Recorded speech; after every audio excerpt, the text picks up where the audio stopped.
All of the psychological data that I've looked at is that since we have so dramatically increased our materialism and our consumption since the 1960s and 1970s, all of the indicators of quality of life have gone down. Our rates of depression are higher, our rates of suicide are higher, all of those indicators. So life could be a lot better than it currently is. And so how, working together as food citizens, can we begin to imagine that alternative life, begin to adjust those not only in our own lives, but in our communities. We become actively engaged in our communities and have a better life for ourselves and also particularly for our children and our grandchildren. Because I don't want to be responsible for leaving a future in which my grandchildren are going to be living at a time when half of the GDP in which they live is going to have to be devoted to trying to fix all the healthcare problems we have.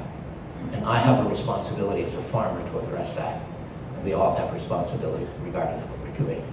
So I'm hoping that this can be the take-home message for us and that we find ways when we leave here today to stay in communication with each other. And I realize, several of you have mentioned, I mean, all of us, don't need to have more emails in our inbox. We don't need any more of any of that.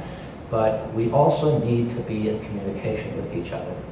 And there's a limit to how much we be in communication with the others, with each other face to face. But we've got all this wonderful technology now in which we can stay in communication with each other on all of those things that are important in terms of accomplishing these common goals for ourselves.